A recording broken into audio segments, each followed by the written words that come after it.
Sorry, Ro. I'm sorry. I was just kidding, okay?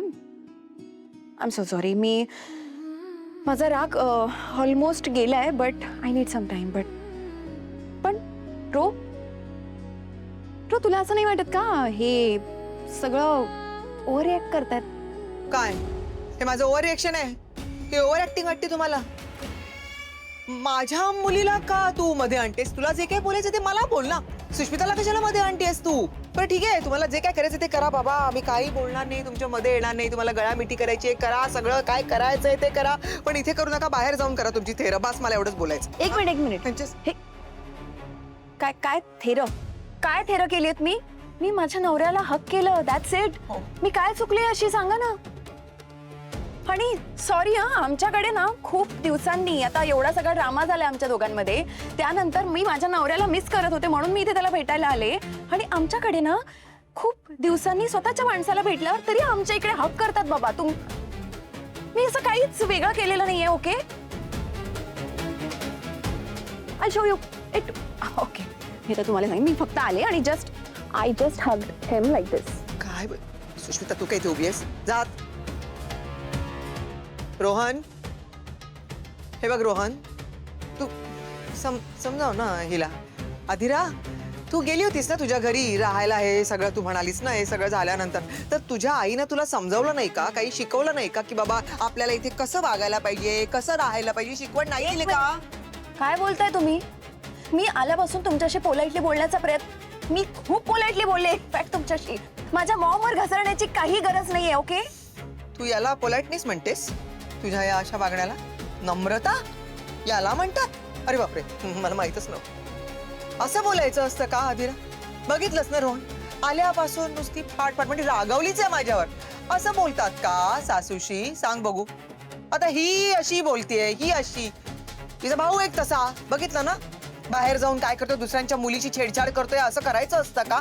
काय होईल सांग बघू. माझ्या भावाचा काय संबंध आता? त्याला का मध्ये आणताय? अरे मी हो चुकलाय तो. आय अग्री, चुकलाय तो चुकीचाच वागलाय. पण तुम्ही त्याला बोला ना, तुम्ही मला का बोलताय आता का हा विषय आणताय? अरे पण तुलाच बोलणार ना मी. अधिरा, तू त्याची बहीण आहेस ना, तू त्याची सख्खी बहीण आहेस, मग तुलाच मी बोलणार. कारण तुला तर माहिती आहे ना तो कसा वागतो आणि कसा नाही वागत. मग तो जर असं वागत असेल तर तूच त्याला बोलायला पाहिजे की नाही? आता तुम्ही एवढे श्रीमंत राजवाडे, या कुटुंबाची किती इज्जत जाणार सांग या एका माणसामुळे. काय बडबड करताय? Oh my God. हा बडबड करणारच ना मी. अरे माझं घर आहे ना, मी बडबड करणारच. तुझ्या अगोदरपासून मी इथे राहतेय. तू मगाशी मला काय म्हणाली होतीस? मी या घरामध्ये येणार तर कळवायचं काय त्यात, हो की नाही? मग तसंच आहे. तू या घरची सून म्हणून मी तुला आपलंसं मानलेलं आहे ना, स्वीकारलं आहे ना.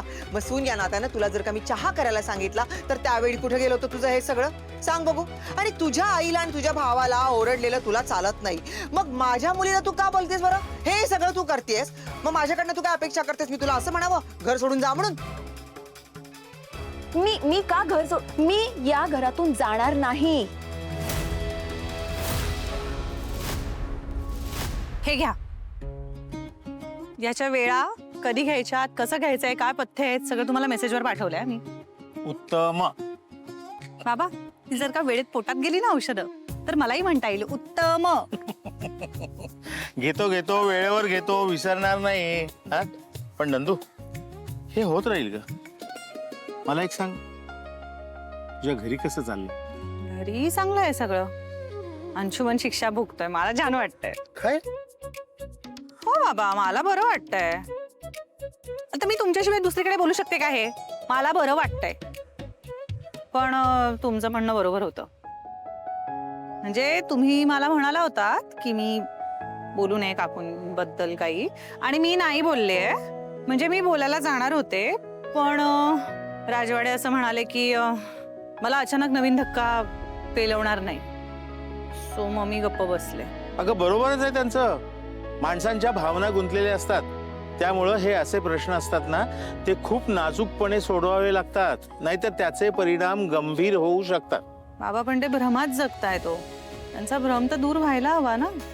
त्यांना हे कळायला हवं की ते आज इतका जीव लावतायत, ती माणसं त्यांच्याशी लॉयलच नाही आहेत. इनफॅक्ट त्यांच्याबद्दल फार चांगला विचारही नाही करत. आणि हे मला झेपत नाहीये बाबा. म्हणजे मी वेळ बघून पुढच्या आठवड्यापर्यंत तरी मी त्यांना सांगेन जे काही खरं आहे ते. हो म्हणजे माझी काही त्यांचं कुटुंब तुटावं अशी इच्छा नाहीये, पण बाबा जे काही होतंय ते त्यांना माहीत असायला हवं. आणि अर्थात ते त्यांच्या हक्काचं पण आहे. मी जर आता बाहेरची असते ना कोणीतरी, तरी मला बाबा ह्या गोष्टीचा त्रास झाला असता. इथे तर मी बायको आहे त्यांची, माझ्या डोळ्यात देखत ह्या गोष्टी घडतायत आणि मी नाही होऊ देणार त्यांच्याबरोबर असं चुकीचं. असं नाहीये ते. बरोबर आहे तुझं म्हणणं आणि तुझी काळजी मला कळते ग. पण कसं आहे ना की जसं योग्य वेळी चुकीची गोष्ट सांगून काही फायदा होत नाही ना, तसंच चुकीच्या वेळी योग्य गोष्ट सांगून त्याचा उपयोगही नसतो. त्यामुळे जे काही करशील ना ते काळजीपूर्वक आणि शांतपणे कर. काय? ओके चला.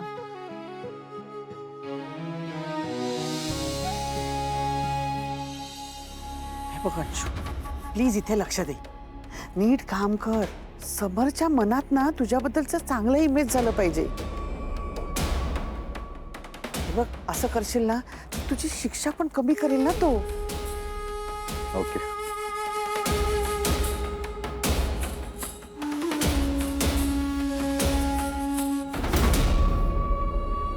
अंशू दादा आला. हा हा ते बघ ते नीट करते.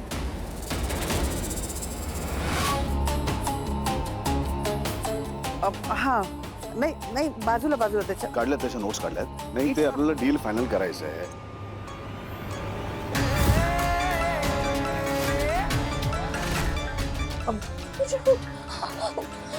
रोहिणी फर्स्ट एड बॉक्स घेऊन ये. उठ उठ उठ. सावकाश. बाप किती लागलंय. सावकाश. सॉरी. बापरे मम्मा, अगं किती लागलंय बघ ना, कसं झालंय बघ त्या हाताचं. रोहिणी अगं ये ना ग लवकर. बापरे किती सुजलंय बघ मम्मा. दुखतंय का? नाही ताई. ठीक आहे इतकं काही लागलेलं नाहीये. काय काही नाही झालंय. बघ किती लागलंय त्याला. कसं काम करणार आहे तो? करेल अप्पी, सगळं काम करेल तो.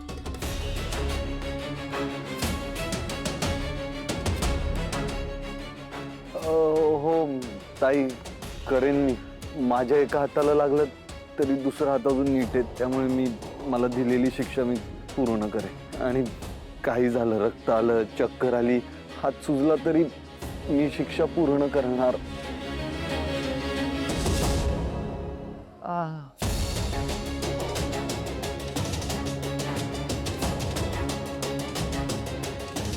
सर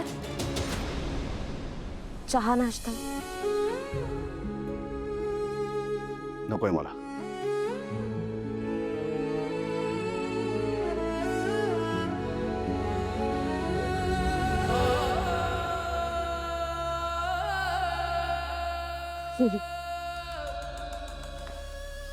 हेल्प बघितला सुद्धा नाही दादाने. अरे अंशू, लक्ष होतं त्याचं. आता बघितलं नाहीस का, रोहिणीने विचारलं नाश्ता घेणार का सर, चहा घेणार का, तेव्हा नाही म्हणून सरळ निघून गेला.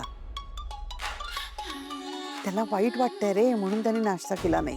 नाहीतर गेला नसता का ब्रेकफास्ट करायला. हे बघ, तू एकदम गुड बॉय असल्यासारखा वाग. आज ना उद्या त्याला लक्ष द्यावंच लागेल.